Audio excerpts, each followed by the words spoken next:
Dear friend, आज हम लोग परसेंटेज के नेक्स्ट लेक्चर को देख रहे हैं।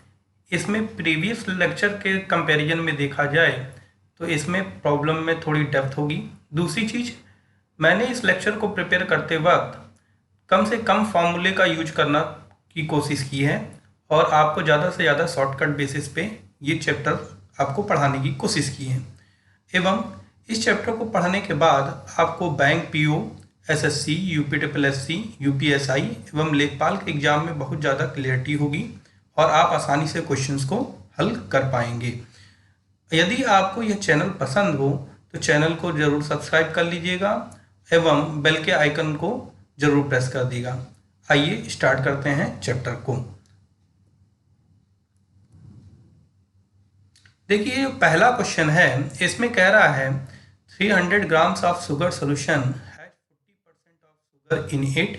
How much sugar should be added to make it 50% in solution? इसका मतलब है 300 ग्राम चीनी के मिश्रण में 40% चीनी है, उसमें कितनी चीनी और मिलाई जाए कि सॉल्यूशन में उसकी मात्रा 50% हो जाए।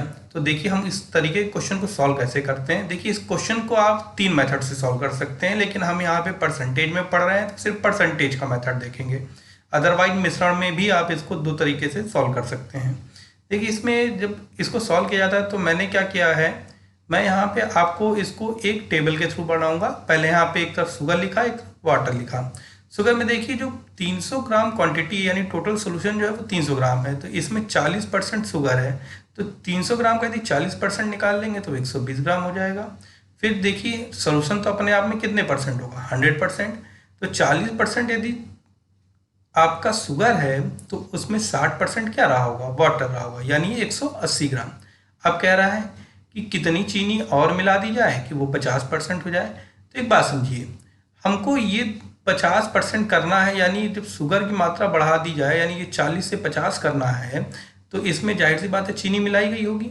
और जब ये 50 कर दी गई होगी तो नीचे वाला भी ऑटोमेटिक क्या हो गया होगा, 50, क्योंकि ओवरऑल ये दो अपने आप में कितना रहेगा, 100%। और जब ये 100% रहेगा तो आप एक बात सोचिए कि ये 180 है और ये 120 प्लस एक्स है, यानी एक्स जो है वो चीनी की मात्रा है। तो आप एक बात सोचिए, हम इसमें x कितना डाल दें कि हमारा ये 50% हो। 50% आपको पता ही कितने के बराबर है, यहाँ पे दिखाई दे रहा है 180। तो यानी इसमें आप देखिए, यहीं से हम 60 ग्राम और चीनी डाल दें तो ये 180 के बराबर हो जाएगा और ये 50% हो जाएगा, और 50 और 50 दोनों ऐड होके आपका 100% मिक्सचर तैयार हो जाएगा। तो इसलिए हमने क्या किया, 180 में से 120 ग्राम जब हटाया तो वो बचा हुआ सोल्यूशन कितना रहा होगा, 60 ग्राम। यानी हमें उसमें चीनी कितनी डालनी पड़ेगी, 60 ग्राम। इसलिए ऑप्शन नंबर आपका क्या हो जाएगा, 3। अगला क्वेश्चन देखिए, इसमें कह रहा है, if the price of rice be raised by 25%, then the percent by which a householder must reduce his consumption of rice so as not to increase his expenditure on rice is. देखिए, question में कहना क्या चाह रहा है कि यदि चावल की कीमत में 25% की वृद्धि कर दी जाए, तब घर की महिला या गृहिणी अपने खपत को कितना कम कर दे कि उसका बजट समान हो, यानी उसको अलग से कुछ खर्चा करने की ज़रूरत ना हो। तो देखिए, 2 मेथड है, एक तो मेथड ये है और एक मेथड ये है। ये आपको बुक में मोस्टली मिल जाएगा, इसको ट्रेडिशनल मेथड कहते हैं, लेकिन जो शॉर्टकट है आप विद इन सेकेंड लगा सकते हैं, वो ये है। देखिए क्या है इसमें, देखिए price into consumption equal to 100% होता है। ये आप माइंड में सेट करिए कैसे, जैसे 10 रुपये किलो आपकी चीनी मिल रही है, हमने 10 किलो ले लिया है, तो 10 रुपये किलो के हिसाब से 10 किलो लिया, तो यानी पूरा टोटल खर्च कितना हो गया, 100 रुपये। अब कह रहा है कि चीनी का रेट जो हमने 25% बढ़ा दिया, तो जो 10 रुपये था अब वो कितना हो गया, 12.5 रुपये हो गया। हमें नहीं पता है कि खर्चा कितना करना है, क्योंकि हमें बजट तो उतना ही रखना है, 100 रुपये ही रखना है। और जब 100 रुपये रखना है तो इस खर्चे खपत को हमने क्या कर दिया, मान लिया x। तो यहाँ से देखिए, ये 10 से जब 25% बढ़ा तो ये 12.5 हो गया। अब क्या करेंगे, x का मान निकालना है, तो इस 12.5 को इधर ले जाएंगे, तो जब डिवाइड होगा तो x से जब ये डिवाइड होगा तो ये 8 बार में चला जाएगा, यानी जो अब खपत हो गई है वो कितनी हो गई है, वो 8 हो गई है। तो देखा जाए यहाँ से यहाँ तक आने में कितने का चेंज आया, वो आया आपका 2 का, और ये 2 का चेंज कितने पे है, 10 पे है, तो 100 पे कितना हो जाएगा, वो 20%। 10 पे 2 का चेंज तो 100 पे 20% का। अब एक बात इसी तरह की फॉर्मूला देखिए, इसमें चेंज परसेंटेज, जैसे कि यदि x में वृद्धि हो रही है यानी प्राइस जब इंक्रीज कर रहा है तो ये फॉर्मूला होता है x/100 प्लस x इंटू 100। यदि ये कमी होती तो यहाँ पे माइनस आ जाता। इंक्रीजिंग है इसलिए दोनों जगह पे मैंने एरो से रिप्रेजेंट किया। ये एरो जो है ये आपके इंक्रीजिंग को रिप्रेजेंट करता है। अब देखिए 25% वृद्धि हो रही तो 25 यहाँ पुट किया, 25 यहाँ पुट किया, तो 25/125 इंटू 100, और ये जब 25 बार कटेगा तो 5 बार में कट जाएगा, और 5 से ये 100 जाएगा कितनी बार में, 20 बार में, यानी आंसर आ जाएगा 20, ऑप्शन नंबर 4। अब देखिए क्वेश्चन नंबर 3 कहता है the length of rectangle increase by 20% and it's breath increase by 10%, what will be the percentage increase in the area of rectangle. यानी कह रहा है कि किसी आयत की लंबाई व चौड़ाई में क्रमशः 20% व 10% की वृद्धि कर दी जाए तब उसके क्षेत्रफल में कुल कितने प्रतिशत की वृद्धि होगी। देखिए आयत होता क्या है, पहली बात तो वो शेप ये है, इसमें देखिए ये वाला हिस्सा आपका लंबाई हो गया, ये हिस्सा हमारा चौड़ाई हो गया। अब देखिए इसमें भी 2 मेथड है, पहला मेथड और ये सेकंड मेथड। हमने क्या किया, हमें एरिया पता है, एरिया बराबर होता है लेंथ इंटू ब्रेथ। हमने मान लिया ये कितना हो जाएगा अपने आप में 100%।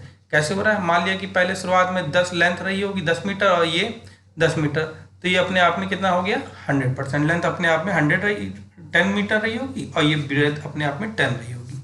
अब हुआ क्या, कह रहा है कि इसके एरिया को हमने लेंथ को बढ़ा दिया कितना 20%, तो 10 का यदि 20% निकाला जाए तो 2 बढ़ा होगा यानी 12 हो गया होगा, और 10 का 10% निकाला जाए तो 1 बढ़ा होगा यानी ये 10% हो गया, 11 हो गया। अब 12 इंटू 11 को मल्टीप्लाई करेंगे तो ये कितना हो जाएगा 132, यानी देखा जाए तो यहाँ 100 से ये कितना हो गया 132, तो चेंज कितने का आ गया 32 का। यानी जो क्षेत्रफल पहले 100% था वो अब बढ़ के कितना हो गया 132, तो यानी परिवर्तन कितने का आया 32 का, यानी उसके क्षेत्रफल में कुल कितने प्रतिशत का चेंज वृद्धि हो गई 32% की वृद्धि हो गई। एक फॉर्मूला है, ट्रेडिशनल फॉर्मूला, इस मेथड से भी आप इसको सॉल्व कर सकते हैं। जब ये x जो रिप्रेजेंट कर रहा है ये लेंथ को रिप्रेजेंट कर रहा है, y आपके ब्रेथ को रिप्रेजेंट कर रहा है, और दोनों में वृद्धि होगी तो इंक्रीजिंग का साइन होगा, और हम दोनों को पॉजिटिव लेते हैं, ये बात ध्यान रखिएगा। तो यहाँ पे हमने फॉर्मूला ये लिखा है x plus y plus x y upon 100। इसमें जब दोनों वृद्धि हो रहा है तो पॉजिटिव आ जाएगा, तो यहाँ पे डायरेक्ट वैल्यू पुट करिए 20 और 10 इंटू 20 इंटू 10, यहाँ पे दोनों जीरो कैंसिल कर दीजिए, और जब कैंसिल कर देंगे तो 2 1 कम 2 यहाँ बचेगा, और 20 और 10 यानी 30 प्लस 2 बराबर कितना आएगा 32। आंसर क्या हो जाएगा आपका 32, ऑप्शन नंबर आपका 3 होगा इस केस में।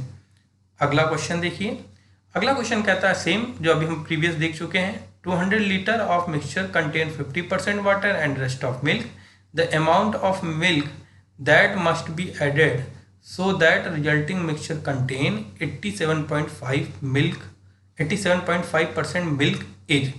देखिए क्या कहना चाह रहा है, 200 लीटर के मिश्रण में 15% वाटर है यानी जल है, और बाकी क्या है दूध है।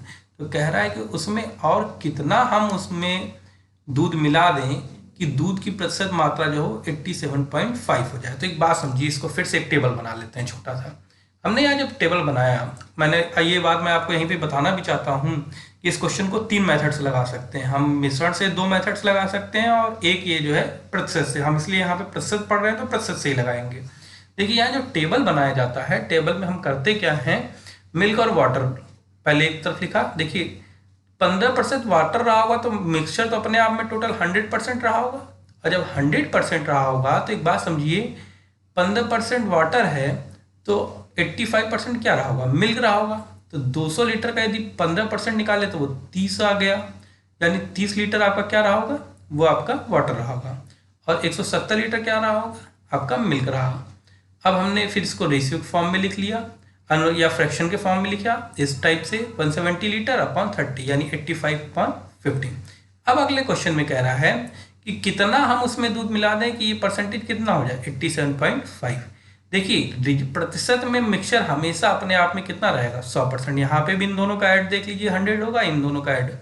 जब हमने दूध में दूध मिलाया तो यानी x क्वांटिटी मिलाई, तो आप देखिए ये 87.5 हो गया। तो जाहिर सी बात है कि ये जो अब दूध रहा, पानी रहा होगा, वो कितने % हो गया होगा? बढ़ वृद्धि जब पूरे कंसंट्रेशन की बढ़ी तो उसमें पानी जो हो गया 12.5% हो गया, क्योंकि दोनों का प्रोडक्ट कितना आएगा, दोनों का सम कितना आएगा, वो आपका आएगा 100%। तो आप यहीं से चेक करिए, देखिए कैसे 12.5% ही कितने के बराबर है, 30 के हैं, यानी 30 लीटर के बराबर है, वो आपका 12.5% है। तो आप यहीं से एक बात ऑब्जर्व करिए, 1% कितना होगा, इसको इधर लेके जाएंगे और डिवाइड करेंगे तो ये आएगा 2.4। और जब ये 2.4 आएगा तो आपसे पूछा जा रहा है 87.5% मिल्क है, यानी कह रहा है कि इतना हो जाए मिलाने के बाद, तो पहले हम यहाँ से क्या करेंगे, 87.5 निकाल लेंगे। 1% बराबर 2.4 है तो दोनों साइड 87.5 से गुणा करेंगे तो इधर आ जाएगा 210, यानी 210 लीटर जो हो जाएगा वो आपका दूध हो जाएगा। अब एक बात सोचिए, 210 लीटर दूध हो चुका है, यानी ये पूरी क्वांटिटी 210 हो गई है। 210 जब ये हो गया है, अब 210 में से 170 घटा देंगे तो जो बचा हुआ क्वांटिटी होगा वही तो आपका क्या होगा, x, यानी 210 में से जब 170 घटाया तो ये जो बची हुई क्वांटिटी है वो कितनी आएगी, वो आएगी 40 लीटर। यानी 40 लीटर मिलाने पर इसकी दूध की जो मात्रा होगी सोल्यूशन में वो 87.5 हो जाएगी। ठीक है, सो आंसर इज 40 लीटर और ऑप्शन ए 3। चलिए अगला देखते हैं। अगला क्वेश्चन कहता है 15 litre of mixture contain alcohol and water in the ratio 1:4। If 3 litre of water is mixed in it, the percentage of alcohol in the new mixture will be.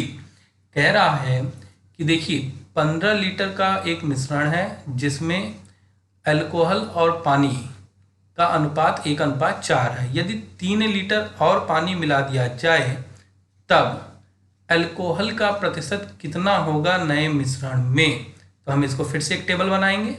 Table बना के देखिए क्या करेंगे, पहले पैरामीटर लिखा, इधर अल्कोहल लिखा, इधर वाटर लिखा, दोनों का अनुपात 1:4। अब देखिए टोटल 15 है तो 15 को 1:4 में यदि आप कन्वर्ट करना चाहें तो 4 1 5 दोनों को ऐड कर लीजिए, यानी 5 जो होगा वो बराबर 15 हो जाएगा। तो एक कितने के बराबर हो जाएगा, 5 के पहाड़े से भाग करेंगे, 5 के पहाड़े से 5 तिहाई 15, यानी 3 लीटर जो आपका ये होगा। तो 4 ये कितना होगा क्वांटिटी, ये 12 लीटर होगी, यानी अल्कोहल उसमें 3 लीटर रहा होगा जो 1 अनुपात में, और 4 अनुपात में यानी 12 लीटर रहा होगा आपका पानी। दोनों को आप डिवाइड भी करेंगे तो ये रेशियो आपको वापस प्राप्त हो जाएगा। परसेंटेज में इसी को काउंट कर लें तो परसेंटेज में 1 का मतलब हो गया 20% रहा होगा, और ये कितना रहा होगा 80%। अब देखिए क्या कह रहा है, पानी में ही 3 लीटर और बढ़ा दे रहे हैं, तो यानी ये जो 12 लीटर था अब इसमें 3 लीटर और बढ़ा दिया गया तो ये कितना हो गया 15 लीटर टोटल। लेकिन मिश्रण कितना हो गया, 15 और 3 18, क्योंकि अल्कोहल तो उतना ही रहा लेकिन पानी में 3 लीटर और बढ़ गया तो पानी तो 15 हो चुका है, और 15 और 3 दोनों जब मिलेंगे तो टोटल मिश्रण कितना हो गया, वो अब 18 लीटर का हो गया। तो अब जो नया परसेंटेज, मैंने कहा कि परसेंटेज अपने आप में सोल्यूशन जो होगा वो 100% होगा, तो 18 लीटर बराबर कितना होगा 100%। तो 1 लीटर बराबर कितना होगा 100/18%। कह रहा है 3% और मिला दिया गया है, 3 लीटर और वाटर मिलाया गया। तो जब 3 लीटर वाटर मिलाएंगे तो ये कितना हो जाएगा 100/6, और ये जब 2 के पहाड़े से काटेंगे तो ये 50 बार में और ये 3 बार में, और इसी 50/3 को हम लिख सकते हैं 16 सही 2/3%। हैंस ऑप्शन क्या हो जाएगा हमारा सेकंड। अगला क्वेश्चन देखते हैं। कह रहा है P is 6 times as larger as Q, then the percent that Q is less than P is। यानी कह रहा P जो है Q का 6 गुना है, तब Q P से कितना प्रतिशत कम है। अब देखिए कहानी किसके बीच चल रही, P और Q के बाद, तो उसको दोनों के साथ लिख लीजिए। फिर कह रहा है P Q का 6 गुना है, तो क्या आपको Q पता है? यदि हमें Q पता चल जाए तो उसका 6 गुना कौन हो जाएगा, P। और जहाँ पे आपकी सारी बातें रुक जाएं, कहानी रुक जाए, वहीं पे आप उसको क्या मान लेंगे 100%, ऑटोमेटिकली आप उसे 100 मान लीजिए। तो उसका 6 टाइम कौन हो जाएगा, P हो जाएगा, यानी ये 100 होगा तो ये कितना हो जाएगा 600 हो जाएगा। अब कह रहा है the percentage that Q is less than P, यानी Q P से कितना कम है। तो देखिए यहाँ से ये भाई साहब कितना कम है, 500 कम है। फिर से वही बात जो पहले दिन के लेक्चर में बताई थी कि आपको लेक्चर फर्स्ट में कि जिसके बारे में बात होगा वो ऊपर, जिसके सापेक्ष बात होगा वो नीचे, गुणे का साइन, सौ से मल्टीप्लाई एंड परसेंटेज का सिंबल, किसी चीज़ को आपको निकालना हो, किसी के सापेक्ष आपको प्रतिशत ज्ञात करना हो। तो यहाँ पे कह रहा है क्यू कितना कम है, कितना कम है यहाँ पे 500। अब किससे कम है, पी से, देन क्योंकि रिस्पेक्टिवली जो पूछा गया वो किसके रिस्पेक्ट में है, पी के, तो पी अपने आप में कितना है 600 गुणे 100 इंटू परसेंटेज, दोनों जीरो यहाँ से कैंसिल, ये जीरो मल्टीप्लाई हो जाएगा तो यानी 500/6, और इसको जब काटेंगे तो 250/3 और ये आएगा 83 1/3 यदि आप इसको इस फॉर्म में मिक्स फॉर्म में लिखते हैं तो। सो ऑप्शन नंबर क्या हो जाएगा 1। अगला क्वेश्चन देखिए, a batsman score 100 run which include 3 boundaries and 8 sixes, what percent of his total score did he make by running between the wickets. यानी कह रहा है एक क्रिकेट का खिलाड़ी अपने बैट से 8 छक्के तथा 3 चौके लगाता है तथा टोटल 110 रन बनाता है। तो पूछा जा रहा है कि उसने दौड़ के कुल कितने प्रतिशत रन स्कोर किए हैं।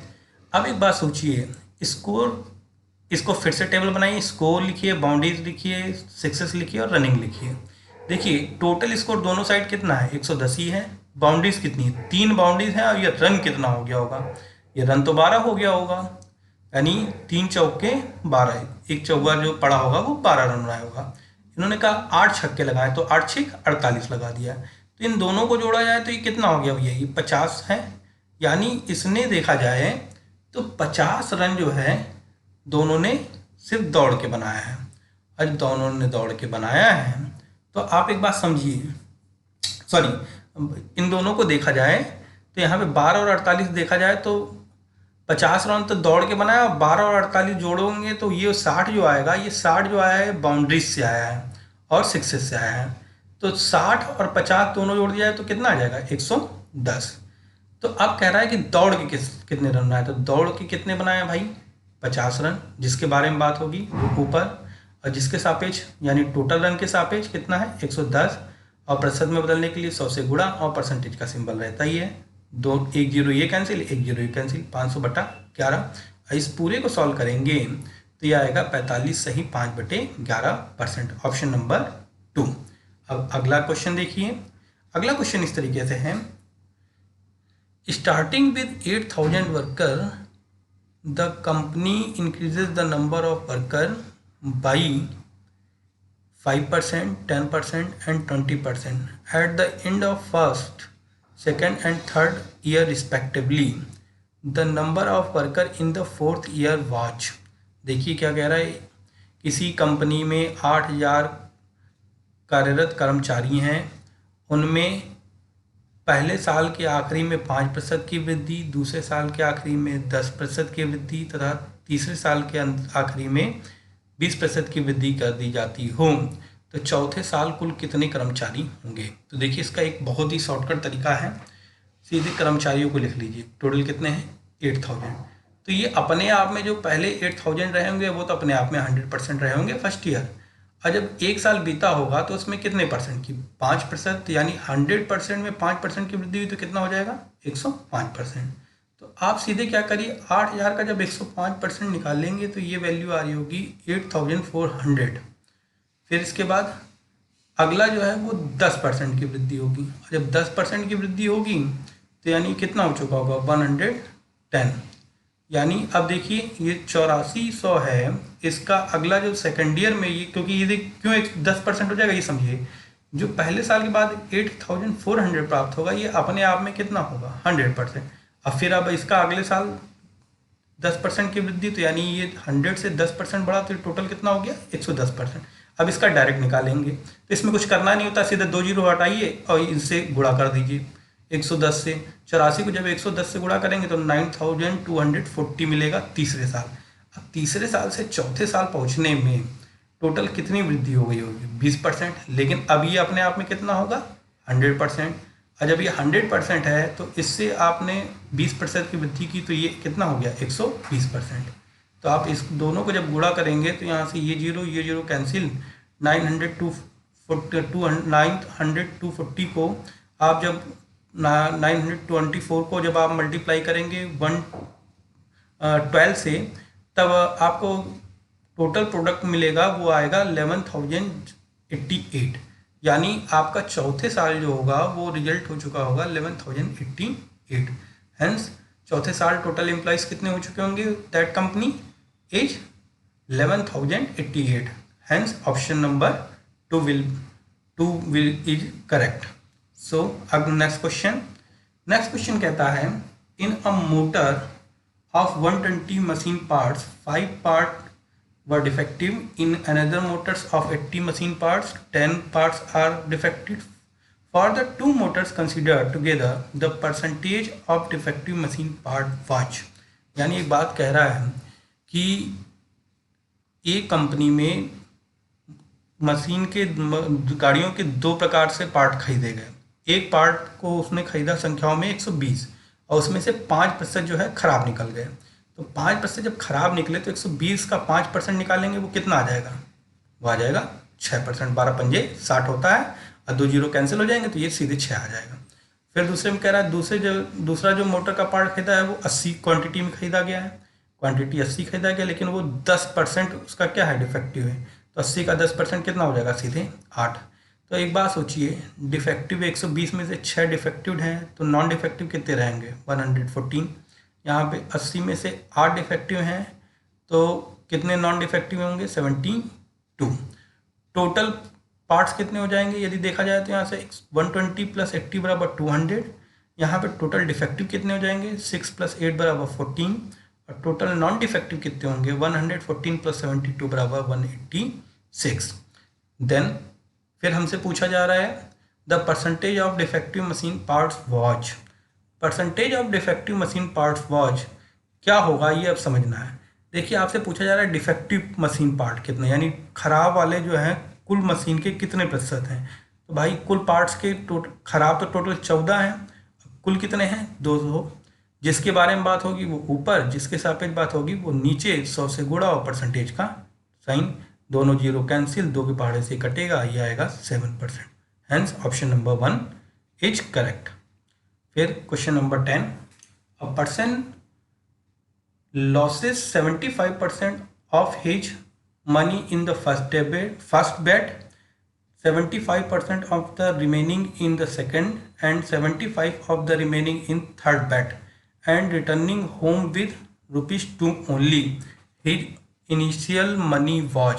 क्वेश्चन किस प्रकार से कह रहा है कि एक व्यक्ति दाव पर अपना खेलता है, जुआ खेलता है, जिसमें वो पहली बार में अपने कुल मूल्यों का, अपनी कुल मुद्रा का 75% हार जाता है। फिर एक बार दाव खेलता है, उसमें जो बची हुआ अमाउंट होता है उसका 75% हार जाता है। फिर तीसरी बार खेलता है और फिर वो क्या हो जाता है? फिर हार जाता है। आखिरी में वह अपने घर से 2 रुपये लेके जा रहा है। तो पूछा जा रहा है कि प्रारंभिक में उसके पास कुल कितने रुपए रहे होंगे। सेम पैटर्न देखिए, क्वेश्चन क्या है, यानी शुरुआत में उसके पास कितना रहा होगा? 100% रहा होगा। 75% निकल गया तो बचा हुआ कितना होगा? 25%। अब इस 25% को यदि फिर से उसने दाव पे लगाया होगा तो उसमें से 75% फिर हारा, तो 25 का 25% बचा होगा उसके पास, वो होगा 6.25%। फिर देखिए इस 6.25 को फिर दाव पे लगाया तो उससे 75% निकल गया, तो यानी इसके बाद इसका 25% जब आप मल्टीप्लाई करेंगे तो ये आएगा 1.5625। यानी अब इसका सिर्फ इतना ही अमाउंट इसके पास बच रहा है, और ये 1.5625% जो अमाउंट है यही कितने के बराबर है? ये 2 रुपये के बराबर है। तो 1% बराबर कितने के बराबर हो जाएगा? 2/1.526 रुपीज़। और ये जो आप कट करेंगे तो ये आएगी वैल्यू 1.28 रुपीज़ के बराबर। अमाउंट इनिशियल में कितने था? 100%। दोनों साइड 100 से गुणा कर देंगे, और जब दोनों साइड 100 से गुणा करेंगे तो ये वैल्यू होगी 128 rupees. Hence option number 2 is correct. Next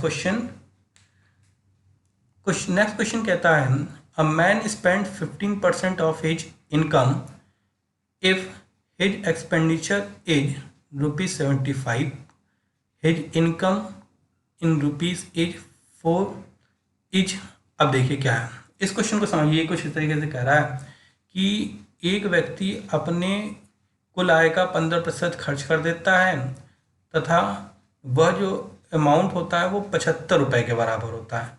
तो आपसे पूछा जा रहा है कि उसकी आय कितनी है। तो एक बात सोचिए, इसके लिए एक फॉर्मूला याद रखिएगा हमेशा, एक्सपेंडिचर प्लस सेविंग बराबर होता है 100%। और ये 100% कुछ और नहीं होगा, ये इनकम होगी। क्या होगी? ये इनकम होगी। यानी इनकम बराबर होगा एक्सपेंडिचर प्लस सेविंग। यानी अब समझिए, अपने आप में इनकम कितनी होती है? हर कोई भी आदमी जितना भी कमाएगा वो उसके रिस्पेक्ट में 100% होगा, तो उसमें ही वो खर्चा करेगा और उसमें ही वो सेविंग करेगा। अब कह रहा है कि इसमें से 15% भाई साहब खर्च कर देते हैं, तो 15% खर्च कर दिए एक्सपेंडिचर, तो बचा हुआ कितना होगा? 85%। तो ये कह रहा है कि जो ये 15% खर्चा किया भाई साहब ने, ये 75 रुपये के बराबर है। तो यानी 15% अमाउंट ही कितने के बराबर है? 75%। तो 1% कितने के बराबर हो जाएगा? वो 5 रुपीज़ के। तो आपके इनकम कितनी है अपने आप में? 100%। दोनों साइड किससे गुणा कर दें? 100 से। और जब दोनों साइड 100 से गुणा करेंगे तो ये वैल्यू कितनी आ जाएगी? ये आ जाएगी 500 के around. Hence option number 4 is correct.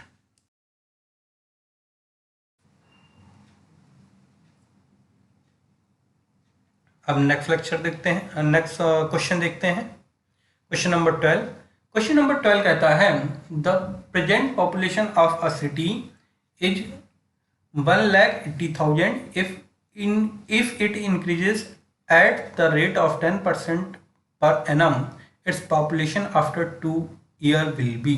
यानी किसी शहर की जो वर्तमान जनसंख्या है वो 1,80,000 है। यदि उसमें क्रमागत 2 वर्षों तक 10% की वृद्धि होती है तो 2 वर्ष बाद उसकी जनसंख्या होगी। देखिए इसमें क्या करेंगे, पहले पॉपुलेशन ले लीजिए। इस पॉपुलेशन को हमने क्या किया, ये हमने मान लिया वह कि ये 1,80,000 है। ये अपने आप में कितनी रही होगी? 100%। अब 100% है तो पहले साल इसमें कितने की वृद्धि? 10%। 10% यानी वृद्धि हुई होगी तो अपने आप में कितना हो गया? 110%।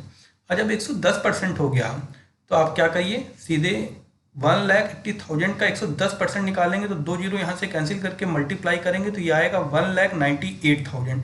यानी 10% की वृद्धि होने के बाद यह अमाउंट आपका हो गया 1,98,000। फिर सेकेंड ईयर दूसरे साल क्या होगा? फिर 10% की वृद्धि, तो अब ये अपने आप में क्या हो चुका होगा? 100%। अब जब इसका 10% आप बढ़ाते हैं तो यानी जब 10% बढ़ाएंगे तो ये अब क्या हो चुका होगा? 110%। तो यहाँ से फिर 2 जीरो कैंसिल। अब 1,980 को 110 से मल्टीप्लाई कर दीजिए तो ये वैल्यू आ जाएगी 2,17,800। इसका मतलब हुआ कि यहाँ से देखिए यहाँ तक 2 साल बाद जो पॉपुलेशन है वो 1,80,000 से बढ़कर कितनी हो जा रही है? 2,17,800। यानी फाइनल पॉपुलेशन 2 साल बाद कितनी होगी? 2,17,800। ये तो फर्स्ट मेथड है। सेकंड मेथड देखिए, पॉपुलेशन अपने आप में कितनी रही होगी? 100। हमने कहा कि 100% है और 100% ही कितने के बराबर है? 1,80,000 है। तो 1% कितने के बराबर है? 1,800। तो एक बात बताइए, जब दोनों साल 10% की वृद्धि होगी तो यानी 110 इंटू 110/100 किया गया होगा और दोनों जीरो कैंसिल किए गए होंगे तो यानी टोटल कितना हो गया होगा? 121। 11 इंटू 11 यानी टोटल वृद्धि कितनी हो गई होगी? वो 121% हो गई होगी। और जब 121% की वृद्धि हो गई है तो यानी यहाँ से 100 से बढ़ के कितनी हो गई? 21% की टोटल वृद्धि हुई है। और जब 21% की टोटल वृद्धि हुई है तो आप सीधे क्या करिए, 1% का मान पता है, सीधे 121 से दोनों साइड गुणा कर दीजिए। और जब दोनों साइड गुणा करेंगे तो ये वैल्यू आ जाएगी 2,17,800। यानी ऑप्शन नंबर 3 इज करेक्ट। चलिए next question, question number 13। A man spend 40% of his monthly salary on food and 1/3 of the remaining on transport. If he saves rupees 4,500 per month, which is equal to half the balance after spending on food and transport, his monthly salary is। देखिए question बड़ा अच्छा है। Question में ये कह रहा है कि एक व्यक्ति अपने आय का 40% भोजन पे तथा जो बचा हुआ है उसका तथा जो बाकी का जो अमाउंट है उसमें का 1/3 खर्चा कर दे रहा है किस पे, वो खर्चा कर दे रहा है आपके यात्रा पे। फिर कह रहा है तब वो बचा रहा है वो 4500 रुपये प्रति माह बचा रहा है, जो कि उसकी सेविंग का आधा है। यानी जो भी वो सेव कर रहा है वो उसकी सेविंग का आधा है। तो अब ये समझिए कि उससे पूछा जा रहा है कि भाई आपकी उस महीने उसकी सैलरी क्या रही होगी। तो एक बात समझिए, फिर से वही प्रॉब्लम को समझिए। इनकम बराबर क्या होगा, एक्सपेंडिचर प्लस सेविंग। इनकम अपने आप में कितनी होगी, हमेशा 100% होगी। तो अब यहाँ पे हम एक्सपेंडिचर अलग टेबल बनाएंगे और सेविंग की अलग बनाएंगे। देखिए पहली बात तो यहीं से समझ लीजिए कि 2 टाइम्स है। जब ये 2 टाइम्स होनी है क्योंकि ये हाफ थी, तो ये यहाँ पे कितनी हो जाएगी, उसकी 2 टाइम्स सेविंग होगी, तो यानी ये 9000 अराउंड होगी। अब देखिए यहाँ से हमें बस ये कंफर्म करना है कि ये कितना है और ये कितना है। तो देखिए फूड पे उसने कितना कवर कर दिया है, 40%। और जब 40% कवर दिया है तो बचा हुआ कितना रहा होगा, 60%। और 60 का यदि 1/3 निकालेंगे तो कितने परसेंट के बराबर आ जाएगा, 20%। और 20% किस पे जा रहा है, ट्रांसपोर्ट पे जा रहा है। तो टोटल एक्सपेंडिचर कितना हो जाएगा, 40 और 20 60, यानी 60 एक्सपेंडिचर हो जा रहा है। तो बचा हुआ कितना रहा होगा 100 में से, वो आपका सेविंग रहा होगा। सारी चीज़ें निकल गई। अब समझिए ये जो 40% सेविंग है, यही तो वैल्यू है कितने के बराबर, 9000 के बराबर है। तो 1% कितने के बराबर होगा, सीधे कैंसिल कर लीजिए इसके नीचे लाके, और ये 225 बार में चला जाएगा। अब से पूछा जा रहा है टोटल सैलरी कितनी है, और टोटल सैलरी अपने आप में कितनी होती है, 100%। तो दोनों साइड किससे गुणा कर दिया जाए, 100 से। जब दोनों साइड 100 से गुणा करेंगे तो ये वैल्यू हो जाएगी 22,500। Hence option number 2 is correct. Option number 2 is correct. चलिए नेक्स्ट क्वेश्चन देखते हैं। Question number 14। At an election where there were 2 candidates, a candidate got 38% of votes and lost by 7,200 number of votes. The total number of valid votes were, कह रहा है एक चुनाव में 2 candidate हैं, एक कैंडिडेट 38% वोट प्राप्त करता है और वह 7200 वोटों से हार जाता है। तो कह रहा है कि चुनाव में कुल कितने वोट पड़े या कुल कितने मत पड़े। तो जब भी ध्यान रखिएगा कि चुनाव जब भी होगा उसमें आप एक तो पहली बात 2 चीज़ें मानेंगे। एक तो पहली बात कि जितने लोग वोट डालने के अधिकारी थे वो सारे के सारे अपने आप में सबने वोट में भाग लिया, यानी मतदान में भाग लिया। तो यानी वोटिंग कितनी हुई अपने आप में, 100%। दूसरी चीज़, वोटिंग जो होगी इलेक्शन में आपको ये मानना होगा कि 2 ही कैंडिडेट खड़े हो रहे हैं, एक विनर होगा और दूसरा लूजर होगा।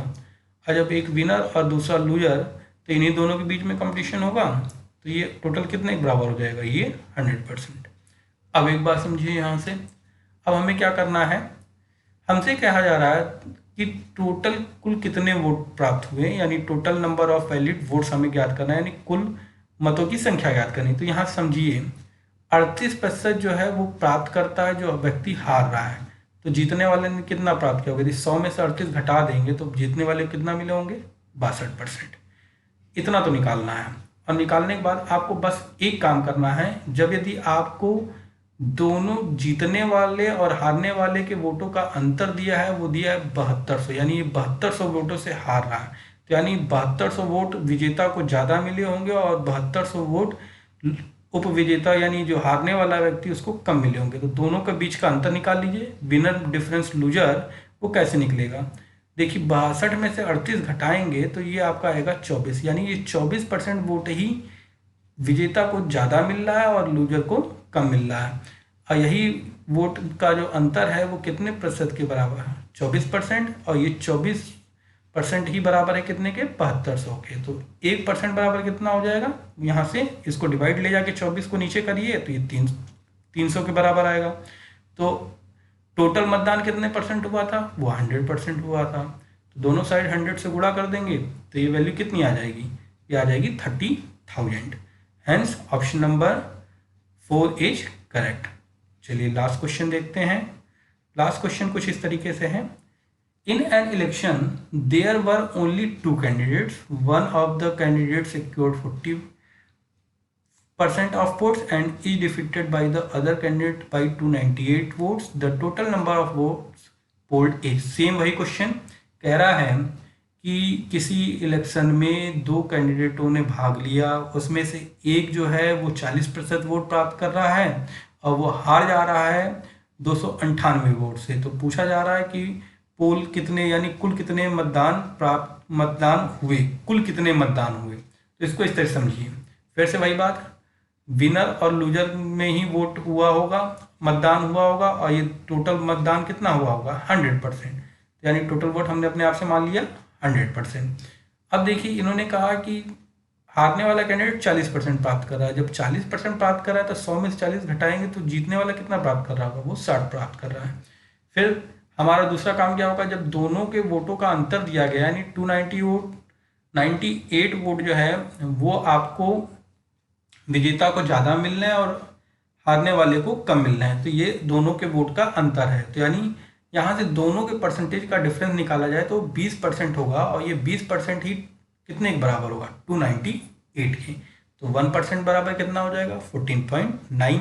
अपने आप में वोटिंग कितनी हुई 100%। दोनों साइड किससे गुणा कर दें 100 से, तो ये वैल्यू कितनी हो जाएगी 1490, यानी उस जगह पे कुल कितना मतदान हुआ 1490। Hence option number 3 is correct. अब आपने पूरे चैप्टर को देखा, इसमें जो क्वेश्चंस करवाए गए हैं उसमें आपने एक बात ऑब्जर्व की है कि मैंने बहुत ही रेयर फॉर्मूले यूज किए हैं, सिर्फ डायरेक्ट शॉर्टकट और परसेंटेज की थ्योरी को यूज किया है। तो वही चीज़ आप भी यूज करिए, टाइम आपका बहुत सेव होगा। इस बेसिस पे आप मोस्टली सारे क्वेश्चंस कवर कर सकते हैं। मैंने आपको कल वाले लेक्चर या इससे पहले वाला जो लेक्चर था उसमें मैंने आपको एक चीज़ बताई थी कि 10 टाइप के प्रॉब्लम्स हैं। तो आपने देखा है इसमें कि वो 10 के 10 टाइप के क्वेश्चंस को मैंने इसमें इंक्लूड किया है। थोड़ा बहुत आपको ओवरव्यू मैंने सब सारे क्वेश्चनों का दे दिया है। तो एक बार इसको पढ़ने के बाद आप बुक को लगाएंगे तो काफ़ी हद तक आपको हेल्प मिल जाएगी। तो इसी के साथ आज का लेक्चर ख़त्म। अब बस एक लेक्चर और होगा इसका, जिसमें हम इससे थोड़ा डिफ़िकल्ट लेवल का प्रॉब्लम्स को देखेंगे, और वो उसमें जो है कम से कम 10 से 12 प्रॉब्लम या 15 प्रॉब्लम तक हम लोग डिस्कस करेंगे। उसके बाद जो है फिर हम आगे चैप्टर को एंड कर देंगे। और इसी के साथ आज का लेक्चर हम ख़त्म करते हैं। यदि किसी को क्लासरूम प्रोग्राम के लिए कांटेक्ट करना हो तो इसमें ये नंबर दिया गया है, आप इस पर कॉल करके कांटेक्ट कर सकते हैं। इसी के साथ आज का क्लासरूम ख़त्म। धन्यवाद।